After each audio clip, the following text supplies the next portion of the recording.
#AskDrJohnWatts అని type చేసి మీ question అడగండి, తప్పకుండా రిప్లై చేస్తాను. Telugu movies and songs 8183. Sir, transplantation చేశాక ఆఫ్టర్ 1 month సెక్స్లో పాల్గొన్నా లేదా మాస్టర్బేషన్ చేసినా మనకి చేసిన ట్రాన్స్ప్లాంటెడ్ హెయిర్ రిజల్ట్ రాకపోవడానికి కానీ లేదా రిజల్ట్ తగ్గిపోవడం కానీ జరుగుతుందా? అసలు దానికి హెయిర్కి ఏమైనా సంబంధం ఉంటుందా? హెయిర్ ట్రాన్స్ప్లాంటేషన్ జరిగిన తర్వాత ఇనీషియల్ 5 to 10 days చాలా ఇంపార్టెంట్. నేను ఈ పాయింట్ గురించి మరీ చాలాసార్లు చెప్తూనే ఉంటాను. హెయిర్ ట్రాన్స్ప్లాంటేషన్ జరిగిన ఇనీషియల్ 4 to 5 daysలో మనం తల కిందికి వంచడం కానీ, లేకపోతే ఏదైనా బరువైన వస్తువులు కింద నుంచి ఎత్తడం కానీ, లేదా ఫోన్ చూసుకునేటప్పుడు కూడా ఇలా తల కిందికి వంచి చూడడం కానీ చేయొద్దు అని. ఎందుకు ఇలా చెప్తాను అంటే, మనం తల కిందికి వంచినప్పుడు కానీ బ్లడ్ సప్లై ఎక్కువ కావడం వల్ల అండ్ గ్రావిటీ వల్ల కూడా మనకు స్కాల్ప్లో ప్రెషర్ పెరిగే అవకాశం ఉంటుంది. ఒకవేళ ఈ ప్రెషర్ కనుక కొంచెం ఎక్కువ అయినప్పుడు స్కాల్ప్లో ఇంప్లాంట్ చేసిన హెయిర్ కాస్త డిస్లాడ్జ్ అయ్యే అవకాశం ఉంది. ఈ రీజన్ వల్లనే హెయిర్ ట్రాన్స్ప్లాంటేషన్ జరిగిన తర్వాత అట్లీస్ట్ 10 to 20 days వరకు ఎక్సర్సైజ్ కానీ, లేకపోతే వెయిట్ లిఫ్టింగ్స్ కానీ, లేదా విపరీతమైన రన్నింగ్ కానీ ఇటువంటివి ఏవి చేయొద్దు అని చెప్పేది. ఇప్పుడు హెయిర్ ట్రాన్స్ప్లాంటేషన్ తర్వాత సెక్స్ చేయొచ్చా?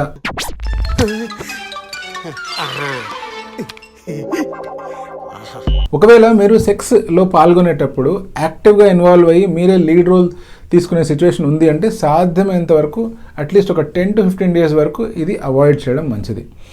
అలా కాకుండా మీరు ప్యాసివ్ రోల్లో ఉంటున్నారు అన్నట్లయితే కొంచెం జాగ్రత్తగా ఉండి ఒక 4 or 5 days తర్వాత సెక్స్లో పాల్గొన్నా ఎటువంటి నష్టము ఉండదు. ఇప్పుడు మాస్టర్బేషన్ విషయానికి వస్తే, మీరు కనుక ఒక రిలాక్సింగ్ పొజిషన్లో ఉండి మీ తలకి ఎటువంటి ఇబ్బంది కలిగించకుండా మీరు కనుక మాస్టర్బేషన్ చేసుకున్నట్లయితే ఎటువంటి ఇబ్బంది లేదు.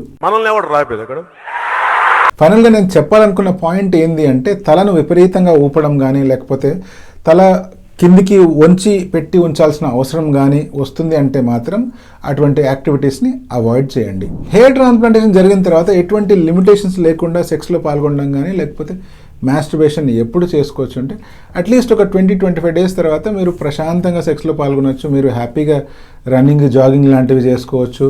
మీరు స్లోగా ఎక్సర్సైజ్ స్టార్ట్ చేసి వెయిట్ లిఫ్టింగ్స్ కూడా చేసుకుంటూ ఉండొచ్చు. ఇప్పుడు మీరు అడిగిన ఇంకో ప్రశ్నకు వద్దాం.